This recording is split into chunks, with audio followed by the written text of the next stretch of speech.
নির্বাচন ঠেকাতে গত এক মাস ধরেই ছিল নানামুখী তৎপরতা। সর্বশেষ শুক্রবার বেনাপোল এক্সপ্রেসে আগুন দেওয়ার ঘটনা উদ্বিগ্ন করেছিল ভোটারদের।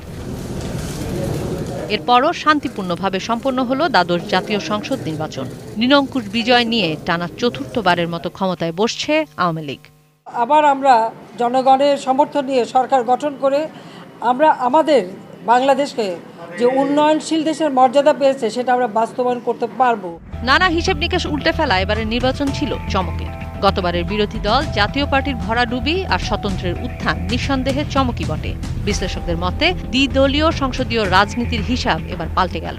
এবারে নির্বাচনটা যেটা আগে থেকে কল্পনা করা হয়েছিল, যখন বিএনপি নিশ্চিত করলো যে তারা আসছে না, ফলে আওয়ামী লীগ আবার ক্ষমতায় আসছে এবং বিপুল বিজয় নিয়ে ক্ষমতায় আসছে, সেটি নিশ্চিত হয়ে গিয়েছিল। বরং আওয়ামী লীগের দিক থেকে চেষ্টা ছিল যে তারা কিছুটা কম সিট নিতে পারে কিনা। সেই কারণে দেখবেন যে তারা কিছু আসন সমঝোতা করেছে জাতীয় পার্টির সাথে, 14 দলের শরিকদেরকে কিছুটা দিয়েছে এবং তারা চেষ্টা করেছে সব যেন নৌকা হয়ে না যায়। সেই কারণে নিজ দলের স্বতন্ত্রদেরকে তারা অনুমোদন দিয়েছে এবং তীব্র প্রতিযোগিতার চেষ্টা ছিল যেন মানুষ ভোটে আসে, কর্মীরা যেন উজ্জীবিত হয়, প্রার্থীরা যেন ভোটার আনতে পারে এবং কেউ যেন বিনা ভোটে জিততে না পারে। এটাই ছিল নির্বাচনের একটা মূল দর্শনটা আওয়ামী লীগের দিক থেকে। এই নির্বাচনের নতুন দিক হলো তিনটি নতুন দল এখানে অংশগ্রহণ করেছে। এর মধ্যে দুটিকে কিংস পার্টি বলা হচ্ছে। তিনটি দলই, সুপ্রিম পার্টি, বিএনএম এবং তৃণমূল, তিনটি অত্যন্ত খারাপ ফলাফল করেছে। এর কারণ হলো যে জনভিত্তি যদি না থাকে, দীর্ঘদিন যদি রাজনীতি করার কারণে মানুষের সাথে সম্পর্ক তৈরি না হয়, তাহলে ইভেন খোলা মাঠেও গোল দেওয়া যায় না। তো এরা নির্বাচনে অংশগ্রহণ করেছে, এদেরকে অভিনন্দন জানাই। কিন্তু একই সাথে এটা একটা শিক্ষা তাদের জন্য বা অন্যদের জন্য যে হঠাৎ করে রাজনীতিতে এসে সাফল্য পাওয়া যায় না। সমঝোতা নয়, মানুষ চায় প্রতিদ্বন্দ্বিতা, সেটাও এই নির্বাচনের শিক্ষা বলছেন তারা। বাংলাদেশে যে একটা দ্বিদলীয় গণতন্ত্রের যাত্রা শুরু হয়েছিল, সেটা অনেকাংশে খর্বিত হয়েছে। কিন্তু নতুন করে রাজনীতি আসলে দিন শেষে গণতন্ত্র তো পরিপ্রেক্ষিত নির্ভর, সুতরাং একটা নতুন প্রেক্ষাপট তৈরি হয়েছে বাংলাদেশে নতুন করে গণতন্ত্রের যাত্রা। সেটা নতুন কিছু হয়তো ডিফাইন করবে, সংজ্ঞায়িত করবে, আমাদের দেখার অপেক্ষায় থাকতে হবে। ভোট প্রদানের হার 41.8%কেই যৌক্তিক বলছেন বিশ্লেষকরা। 5 to 7% এরার থাকতে পারে, সেইটা নিয়ে আমার মনে হয় না চিন্তার কোনো কারণ আছে। যেটা আন্তর্জাতিক মহলও, যেই অবজারভার, তারাও বলছেন যে না, টার্ন আউটটা তাদের না। এখন কথা হচ্ছে যে বাংলাদেশের রাজনীতি তাহলে কোন দিকে যাবে। খেয়াল রাখতে হবে যে বাংলাদেশের রাজনীতিতে স্থিতিশীলতা, স্টেবিলিটি যাকে বলে, সেটা কখনোই ছিল না। আমাদের 71 আগেও ছিল না, 71 পরেও ছিল না, এবং যেই কারণে 75-এর আমরা যে ঘটনা জানি। তো সেই হিসাবে পলিটিক্যাল স্টেবিলিটি কখনোই ছিল না। যেটা প্রথমবার হয়েছে 2009 থেকে, সেটা হলো রেজিম স্টেবিলিটি হয়েছে। এই যে রেজিম স্টেবিলিটি বিষয়টা খেয়াল রাখতে হবে। রেজিম স্টেবিলিটির কারণেই কিন্তু কতগুলো বড় বড় উন্নয়নের মধ্যে ঢুকতে পেরেছে।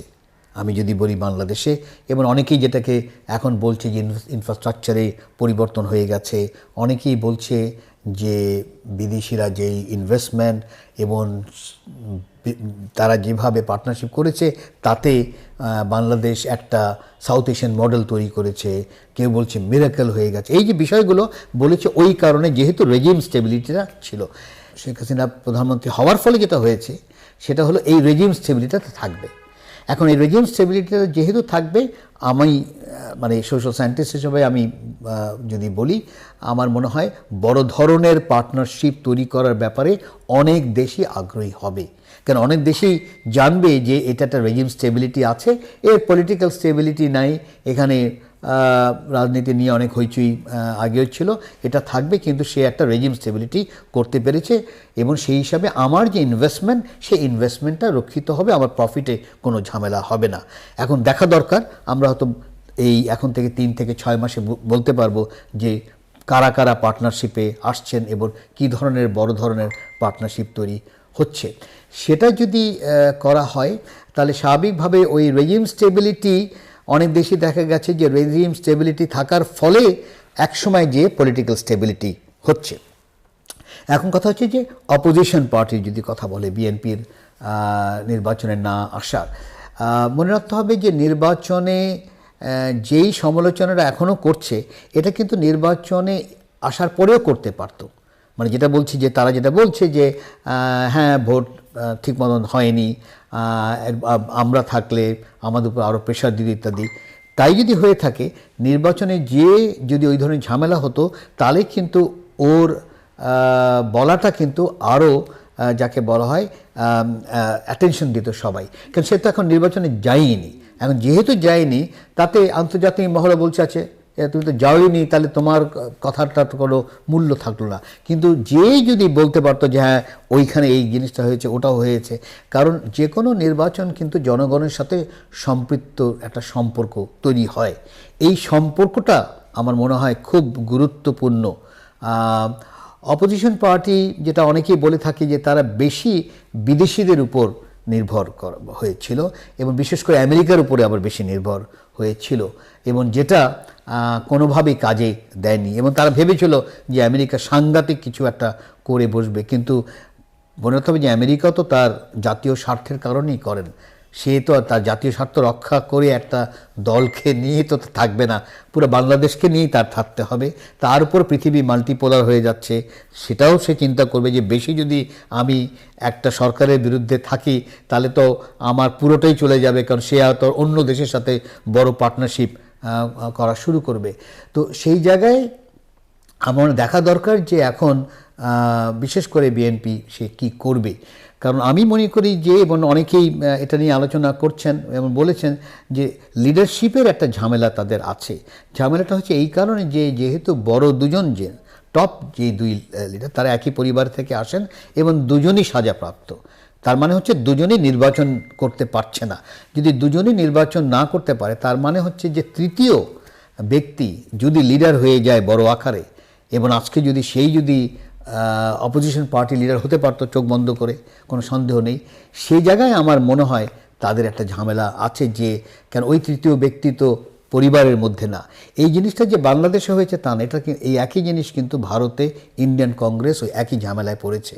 ইন্ডিয়ান কংগ্রেসের ঝামেলাটা হলো যে সোনিয়া গান্ধী আর রাহুল গান্ধী, বারবার রাহুল গান্ধী নির্বাচনে হারার পরেও কিন্তু তাকে ছাড়ছে না। কারণ অনেকেই বলছে যে প্রণব মুখার্জিকে কেন বড় নেতা বানানো হলো না, তাকে কেন প্রেসিডেন্ট বানিয়ে সরিয়ে দেওয়া হলো, বা কেন শশী থারুর জেনারেল সেক্রেটারি হলো না, কেন সোনিয়ার গান্ধী পছন্দ মতন হলো। পছন্দ মতন হলো এই কারণেই ওই যে পরিবারের যেই বা পরিবারতন্ত্র যেটাকে বলি, সেই পরিবারতন্ত্রের মধ্যে কংগ্রেস এখন পড়ে গেছে। যেই কারণে সোনিয়া গান্ধীও ভয় পাচ্ছেন যে তৃতীয় কেউ যদি নেতা হয়ে যায় তাহলে তো তাদের যেই ক্ষমতাটা সেটা থাকবে না। ওই রিস্কটা নিতে চায় না, কিন্তু ওই রিস্কটা আমার মনে হয় নেয়ার ব্যাপারে, এটা তো আমি যেহেতু রাজনীতি করি না, আমি অ্যাজ অ্যান একাডেমিক বলতে পারি যে সেখানে হয়তো রিস্ক নেয়ার ব্যাপারে তারা বুঝতে পারবে যে কতখানি রিস্ক নেওয়া দরকার, কিভাবে লিডারশিপটা পরিবর্তন করা যায়, কারণ যেহেতু সাজাপ্রাপ্ত তাতে কোনভাবে আমি প্রেশার তৈরি করতে পারবো, সেই জায়গায় আমার মনে হয় তাদের দৃষ্টি হয়তো তারা দিবেন ভবিষ্যতে। ওই কারণেই আমি মনে করি যে তারা হয়তো নির্বাচনে আসেনি। এবারের বদলে যাওয়া নির্বাচনী হিসেব নিকেশের কারণে আগামী সংসদে সংস্কারের সুযোগ তৈরি হয়েছে বলে মত আন্তর্জাতিক সম্পর্ক বিশ্লেষক ডক্টর ইমতিয়াজ আহমেদের। একই পার্টি থেকে একাধিক ক্যান্ডিডেট হতে পারে, তার ফলে যেটা হয়েছে একটা সংস্কার হওয়ার সুযোগ আছে, এবং সংস্কারটা দরকার এই কারণে কারণ ওয়েস্টমিনস্টার সিস্টেমে যেই নির্বাচনটা আমরা করি সেই নির্বাচন সিস্টেমের বা ওয়েস্টমিনস্টার সিস্টেম বা পশ্চিমা দেশের যে সিস্টেম সেটা যদি করতে হয় তার ন্যূনতম শর্ত হলো বড় বড় দলের মধ্যে আস্থা থাকতে হবে। কিন্তু আমরা জানি যে বড় বড় দলের মধ্যে কোনো আস্থা নাই, এবং তারা একটা বিপরীত ধর্মী কাঠামো তৈরি করেছে চিন্তা ভাবনায়। আমি যদি ৭১ বলি, ভিন্ন তাদের ধারণা, জেনোসাইডের বোধে ভিন্ন ধারণা, তারপরে যদি 15ই আগস্ট যে মর্মান্তিক ঘটনা সেখানেও ভিন্ন ধারণা, তারপরে জাতির পিতাকে নিয়ে ভিন্ন ধারণা, তারপরে যদি আমি 21শে আগস্ট নিয়ে আসি যেখানে বর্তমান প্রধানমন্ত্রীকে আক্রমণ করা হয়েছিল গ্রেনেড দিয়ে, সেটা যদি ধরি, অতগুলো ঘটনায় যেটা বললাম এই ঘটনা হওয়ার ফলে একেবারে বড় বড় দুই মেগা আইডেন্টিটির মধ্যে পড়ে গেছে, এবং একেবারে বিরোধী আইডেন্টিটি। এই মেগা আইডেন্টিটি যেই সব দেশে পড়ে যায় সেখানে কোনোভাবেই সম্ভব না ওই ওয়েস্টমিনস্টার সিস্টেমে নির্বাচন করা। তো আমি বড় আকারে আশাবাদী এখনও, কারণ ওটা তো বাধা দিতে পারতো যে না তুমি যদি দাঁড়াও তাহলে তুমি পার্টি থেকে সরে যাবে। এবার এটা করতে পেরেছি, এটাও একটু বলে রাখি, এবার এটা করতে পেরেছি যেহেতু বিরোধী দল নির্বাচনে যায়নি। কারণ জিনিসটা হলো কি, একাধিক ব্যক্তি যদি থাকে একটা পার্টি থেকে তাহলে ভোট ভাগাভাগি হয়ে যায়, হয়ে তৃতীয় ব্যক্তি চলে যায় বা অপোজিশন উঠে যায়, এই তো সমস্যাটা। এই কারণে এবার করতে পেরেছে। ভবিষ্যতে এই জন্য আমি বলছিলাম যে ওই 2 লেভেল নির্বাচন করলে কিন্তু ওই সমস্যার সমাধান হয়ে যাবে। আমি প্রথমবার অ্যালাউ করলাম, ঠিক আছে, ভোট ভাগাভাগি হলো, কিন্তু প্রথম দুজন, এটা তো হতে পারে না যে প্রথম দুজন এক, কারণ অন্য পার্টিও তো চেষ্টা করবে 4-5টাকে দিতে, হয়তো কথা বলছি, সে যদি একটাও দেয়, ধরে নিলাম যে সে জানলো যে না ওই পার্টি 3-4টা দিয়েছে, আমি একটা হলে বেশি ভোট পেয়ে, কিন্তু সে দুজনের মধ্যে একজন হবে। যখন সেকেন্ড রাউন্ডে ভোট হবে, যেটা বিদেশেও তাই দেখা গেছে, এই সিস্টেম যেখানে আছে, তখন যারা ওই 4-5টা একই দলের ছিল তারা তো আবার এক হয়ে যাবে, তখন কিন্তু আবার পারবে না। সেই জন্য অনেক সময় দেখা গেছে ওখানে যে ফার্স্ট রাউন্ডে যে হয়তো সেকেন্ড হয়েছে, সে কিন্তু পরের রাউন্ডে সে অনেক ভোটে জিতে এসেছে। কিশোর জাহান, এটিএন নিউজ, ঢাকা। আমি মনে করি না বড় আকারে